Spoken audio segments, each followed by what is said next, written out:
श्री कृष्ण ने 16,100 कन्याओं से विवाह किस प्रकार किया था। जय श्री राम नित्यम मैं नीतू पांडे यूट्यूब चैनल पर सबका स्वागत करती हूँ। इस कथा का वर्णन श्रीमद् भागवत में मिलता है। कहते हैं कि भौमासुर नाम का एक राक्षस था जिसे नरकासुर भी कहा जाता है। भौमासुर यानी नरकासुर भगवान वाराह और भूमि देवी का पुत्र था। भगवान वाराह ने जब हिरण्याक्ष से भूमि देवी को बचाया था तो उस समय उन दोनों ने विवाह कर लिया था। भूमि देवी को भगवान वाराह ने वरण किया था जिससे उनका एक पुत्र हुआ जिसका नाम भौमासुर रखा गया। भौमासुर यानी नरकासुर। नरकासुर को पिछले जन्म में एक ऋषि ने श्राप दिया था कि जिन पिता के से तुम जन्मे हो उन्हीं पिता के हाथों तुम्हारी मृत्यु होगी। श्री कृष्ण भगवान ने जब पृथ्वी पर जन्म लिया तो एक तरह से वो उनके पिता ही थे और उसी कारण से उनके हाथों से उनकी मृत्यु हुई। यानी मृत्यु तो नहीं हुई, बाद में वो बच गया था। इस तरह से कथा आरंभ करते हैं। राजा परीक्षित ने पूछा, भगवान श्री कृष्ण भौमासुर को जिसने उन स्त्रियों को बंदी गृह में डाल रखा था क्यों और कैसे मारा? आप कृपा करके सारंग धनुषधारी भगवान श्री कृष्ण का वह विचित्र चरित्र तो सुनाइए। सुखदेव जी कहते हैं, हे परीक्षित, भौमासुर यानी कि नरकासुर ने वरुण का छत्र, वरुण देव यानी जल के देवता, माता अदिति के कुंडल और मेरु पर्वत पर स्थित देवताओं का मणि पर्वत नामक स्थान छीन लिया था। इस पर सबके राजा इंद्र द्वारका में आए और इसकी एक एक करतूत उन्होंने भगवान श्री कृष्ण को सुनाई। अब भगवान श्री कृष्ण अपनी प्रिय पत्नी सत्यभामा के साथ गरुड़ पर सवार हुए और भौमासुर की राजधानी प्राग ज्योतिषपुर में चले गए।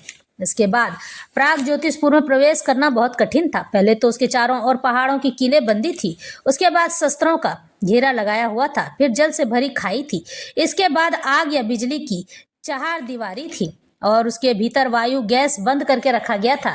इससे भी भीतर मूर दैत्य ने नरक के चारों ओर अपने 10,000 घोर एवं सुदृढ़ फंदे जाल बिछा रखे थे। भगवान श्री कृष्ण अपनी गदा की चोट से पहाड़ों को तोड़ फोड़ डाला और शस्त्रों की मोर्चे से बंदी को बाणों से छीन भिन कर दिया। चक्र के द्वारा अग्नि जल और वायु की 4 दीवारियों को तहस नहस कर दिया और मूर दैत्य के फंदों को तलवार से काट कूट कर अलग रख दिया। जो बड़े बड़े यंत्र मशीनों वहां लगी हुई थी उनको तथा वीर पुरुषों के हृदय को शंखनाद से विदीर्ण कर दिया, यानी अलग कर दिया और नगर के परकोटे को गदाधर भगवान ने अपनी भारी गदा से ध्वंस कर डाला। भगवान के 5 जनसंख्या की ध्वनि प्रलय कालीन में बिजली की कड़क के समान महाभयंकर थी। उसे सुनकर मूर दैत्य की नींद टूटी और वह बाहर निकल आया। उसके 5 सिर थे और अब तक वह जल के भीतर सो रहा था। वह दैत्य प्रलय कालीन सूर्य और अग्नि के समान प्रचंड तेजस्वी था। वह इतना भयंकर था कि उसकी ओर आंख उठाकर देखना भी आसान काम नहीं था। उसने त्रिशूल उठाया और इस प्रकार भगवान की ओर दौड़ा जैसे सांप गरुड़ जी पर टूट पड़े। उस समय ऐसा मालूम होता था मानो वह अपने 5 मुखों से त्रिलोकी को निगल जाएगा। उसने अपने त्रिशूल को बड़े वेग से घुमाकर गरुड़ जी पर चलाया, फिर अपने 5 मुखों से घोर सिंहनाद करने लगा। उसके सिंहनाद का महान शब्द पृथ्वी आकाश पाताल और 10 दिशाओं में फैलकर सारे ब्रह्मांड में भर गया। भगवान श्री कृष्ण ने देखा कि मूर दैत्य का त्रिशूल गरुड़ की ओर बड़े वेग से चला आ रहा है। तब अपना हस्त कौशल, हाथ का कौशल दिखाकर फुर्ती से उन्होंने 2 बाण मारे जिनसे वह त्रिशूल कटकर 3 टुक हो गया। इसके बाद ही मूर दैत्य के मुख में भगवान ने बहुत से बाण मारे। इससे वह दैत्य अत्यंत क्रुद्ध हो उठा, गुस्सा हो गया और उसने भगवान पर अपनी गदा चलाई।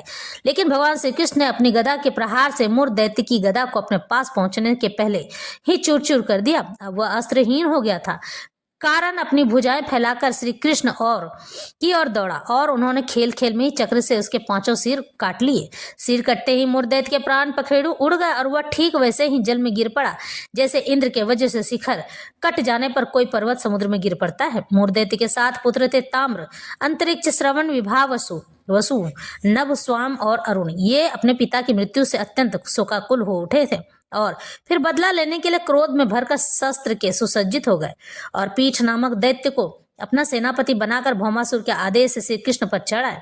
वे वहां आकर बड़े क्रोध से भगवान श्री कृष्ण और बाण, खड्ग, गदा, शक्ति, सृष्टि और त्रिशूल आदि प्रचंड शस्त्रों की वर्षा करने लगे। हे परीक्षित, भगवान की शक्ति अमोद अनंत है। उन्होंने अपने बाणों से उनके कोटि कोटि शस्त्रास्त्र तिल तिल करके काट गिराए। भगवान के शस्त्र प्रहार से सेनापति पीठ और उसके साथी दैत्यों के सिर, जांघें, भुजा, पैर और कवच कट गए और उन सभी को भगवान ने यमराज के घर पहुंचा दिया। जब पृथ्वी के पुत्र नरकासुर भौमासुर ने देखा कि भगवान श्री कृष्ण के चक्र और बाणों से हमारी सेना और सेनापतियों का संहार हो गया है, तब उसे असम्य क्रोध आया। वह समुद्र तट पर पैदा हुए बहुत से मतवाले हाथियों की सेना लेकर नगर से बाहर निकला। उसने देखा कि भगवान श्री कृष्ण अपनी पत्नी के साथ आकाश में गरुड़ पर स्थित हैं, जैसे सूर्य के ऊपर बिजली के साथ वर्षाकालीन श्याम मेघ शोभायमान हो। भौमासुर ने स्वयं भगवान के ऊपर शतघ्नि नाम की शक्ति चलाई और उसके सब सैनिकों ने भी एक ही स्थान पर उन पर अपने अपने अस्त्र छोड़ने लगे। तभी अब भगवान श्री कृष्ण भी चित्र विचित्र पंख वाले तीखे तीखे बाण चलाने लगे। इससे उसी समय भौमासुर के सैनिकों की भुजाएं, जांघें, गर्दन और धड़ कट कट कर गिरने लगे। हाथी और घोड़े भी मरने लगे। नरकासुर के सैनिकों ने भगवान पर जो अस्त्र शस्त्र चलाए थे, यानी भौमासुर, उनमें से प्रत्येक को भगवान ने 3-3 तीखे बाणों से काट गिराया। उस समय भगवान श्री कृष्ण गरुड़ जी पर सवार थे और गरुड़ जी अपने पंखों से हाथियों को मार रहे थे। उनकी चोंच, पंख और पंजों की मार से हाथियों को बड़ी पीड़ा हो रही थी। अब वे सबके सब आर्त होकर, दुखी होकर युद्ध भूमि से भागकर नगर में घुस गए। अब वहां अकेला भौमासुर ही लड़ता रहा। जब उसने देखा कि गरुड़ जी मार से पीड़ित होकर मेरी सेना भाग रही है, तब उसने उन पर शक्ति चलाई, जिनसे वज्र को भी विफल कर दिया। परंतु उसकी चोट से पक्षीराज गरुड़ तनिक भी विचलित न हुए, मानो किसी ने मतवाले गजराज पर फूलों की माला से प्रहार कर दिया हो। अब भौमासुर ने देखा कि मेरी एक भी चाल नहीं चलती है, सारे उद्योग विफल होते जा रहे हैं। तब उसने श्री कृष्ण को मार डालने के लिए एक त्रिशूल उठाया, परंतु उसे अभी वह छोड़ भी न पाया था कि भगवान श्री कृष्ण ने छुरे के समान तीखी धार वाले चक्र से हाथी पर बैठे हुए भौमासुर का सिर काट डाला। उसका जगमगाता हुआ सिर कुंडल और सुंदर किरीट के सहित पृथ्वी पर गिर पड़ा। उसे देखकर भौमासुर के सगे संबंधी हाय हाय पुकार उठे। ऋषि लोग साधु साधु कहने लगे और देवता लोग भगवान पर पुष्पों की वर्षा करते हुए स्तुति करने लगे। अब पृथ्वी भगवान के पास माता पृथ्वी पहुंची। उसने भगवान श्री कृष्ण के गले में वैजंती के साथ वनमाला पहना दी और अदिति माता के जगमगाते हुए कुंडल, जो तपाए हुए सोने के एवं रत्न जड़ित थे, भगवान को दे दिए तथा वरुण का छत्र और साथ ही एक महामणि भी उनको दी। राजन, इसके बाद पृथ्वी देवी बड़े बड़े देवताओं के द्वारा पूजित विश्वेश्वर भगवान श्री कृष्ण को प्रणाम करके हाथ जोड़कर भक्ति भाव भरे हृदय से उनकी स्तुति करने लगी। पृथ्वी देवी ने कहा, शंख चक्र गदाधारी देव देवेश्वर, मैं आपको नमस्कार करती हूँ। हे परमात्मा, आप अपने भक्तों की इच्छा पूर्ण करने के लिए उसी के अनुसार रूप प्रकट किया करते हैं। आपको मैं नमस्कार करती हूँ। प्रभु, आपकी नाभि से कमल प्रकट हुआ है। आप कमल की माला पहनते हैं। आपके नेत्र कमल से खिले हुए और शांतिदायक हैं। आपके चरण कमल के समान सुकुमार और भक्तों के हृदय को शीतल करने वाले हैं। आपको मैं बार बार नमस्कार करती हूँ। आप समग्र ऐश्वर्य, धर्म, यश, संपत्ति, ज्ञान और वैराग्य के आश्रय हैं। आप सर्वव्यापक होने पर भी स्वयं वसुदेव नंदन के रूप में प्रकट हैं। मैं आपको नमस्कार करती हूँ। आप ही पुरुष हैं और समस्त कारणों के भी परम कारण हैं। आप स्वयं पूर्ण ज्ञान स्वरूप है। मैं आपको नमस्कार करती हूँ। आप स्वयं तो हैं जन्म रहित, परंतु इस जगत के जन्मदाता आप ही हैं। आप ही अनंत शक्तियों के आश्रय ब्रह्म हैं। जगत का जो कुछ भी कार्य कारण में रूप है, जितने भी प्राणी या अप्राणी हैं, सब आपके स्वरूप हैं। हे परमात्मा, आपके चरणों में मेरे बारंबार नमस्कार। प्रभु, आप जगत की रचना करना चाहते हैं तब उत्कट रजोगुण को, और जब इसका प्रलय करना चाहते हैं तब तमोगुण को, तथा इसका पालन करना चाहते हैं तब सत्य गुण को स्वीकार करते हैं। परंतु यह सब करने पर भी आप इन गुणों से ढकते नहीं हैं, लिप्त नहीं होते। हे जगतपति, आप स्वयं प्रकृति, पुरुष और दोनों के संयोग वियोग के हेतु काल हैं तथा इन तीनों से भी परे हैं। हे भगवान, में पृथ्वी, जल, अग्नि, वायु, आकाश, पंच तन मात्राएं, इन इंद्रिय और इनके अधिष्ठात्री देवता, अहंकार और महत्त्व कहाँ तक कहूँ। यह संपूर्ण चराचर जगत आपके अद्वितीय स्वरूप में भ्रम के कारण ही पृथक प्रतीत हो रहा है। शरणागत भय भंजन प्रभो, मेरे पुत्र भौमासुर का यह पुत्र भगदत्त अत्यंत भयभीत हो रहा है। मैं इसे आपके चरण कमलों की शरण में ले आई हूँ। हे प्रभु, आप इसकी रक्षा कीजिए और इसके सिर पर अपना वह कर कमल रखिए जो सारे जगत के समस्त पाप तापों को नष्ट करने वाला है। सुखदेव जी कहते हैं, परीक्षित, जब पृथ्वी ने भक्ति भाव से विनम्र होकर इस प्रकार भगवान श्री कृष्ण की स्तुति प्रार्थना की, तब उन्होंने भगदत्त को अभय दान दिया और भौमासुर के समस्त संपत्तियों से संपन्न महल में प्रवेश किया। वहां जाकर भगवान ने देखा कि भौमासुर ने बलपूर्वक राजाओं से 16,000 राजकुमारियां छीन ली, अपने यहाँ रख छोड़ी थी। जब उन राजकुमारियों ने अंतःपुर में पधारे हुए नरश्रेष्ठ भगवान श्री कृष्ण को देखा, तब वे मोहित हो गई और उन्होंने उनकी अहेतुक की कृपा तथा अपना सौभाग्य समझकर मन ही मन भगवान को अपने परम प्रियतम पति के रूप में वरण कर लिया।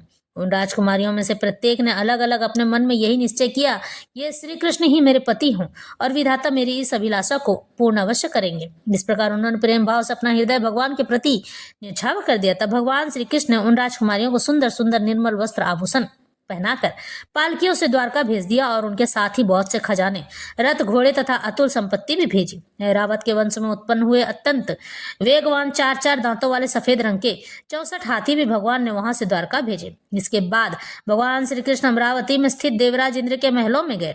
वहां देवराज इंद्र ने अपने पत्नी इंद्राणी के साथ सत्यभामा जी और भगवान श्री कृष्ण की पूजा की। तब भगवान ने अदिति के कुंडल उन्हें दे दिए।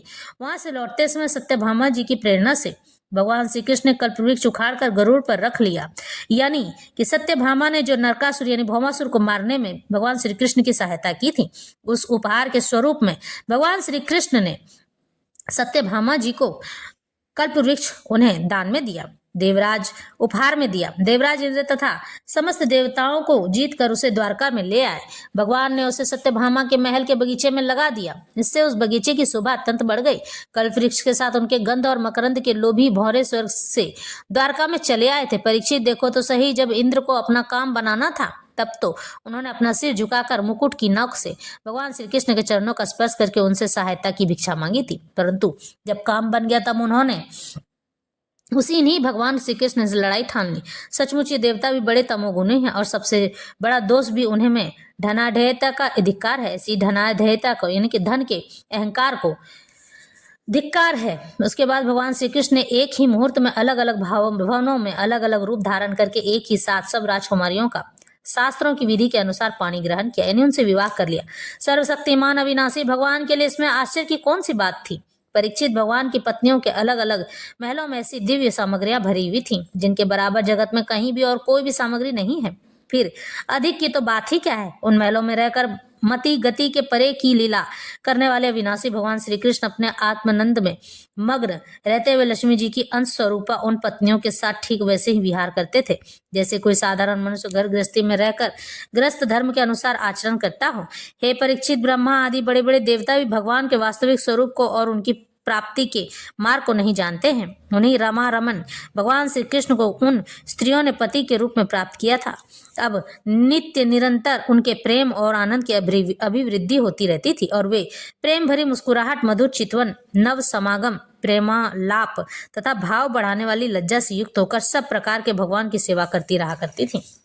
उनमें से सभी पत्नियों के साथ सेवा करने के लिए सैकड़ों दासियां रहती थी। फिर भी जब उनके महल में भगवान पधारते थे तब वे स्वयं आगे जाकर आदर पूर्वक उन्हें लिवा लाती थी। श्रेष्ठ आसन पर बैठाती, उत्तम सामग्री से पूजा करती, चरण कमल पखारती, पान लगाकर खिलाती, पांव दबाकर थकावट दूर करती, पंखा जलती, इत्र, फुलेल, चंदन आदि लगाती, फूलों के हार पहनाती, केस संवारती, सुलाती, स्नान कराती और अनेक प्रकार के भोजन कराकर अपने ही हाथों भगवान की सेवा किया करती थी। इस तरह से भगवान ने 16,100 कन्याओं से विवाह किया था और वो भी भगवान का अति ख्याल रखती थी। इस तरह से कथा संपन्न होती है।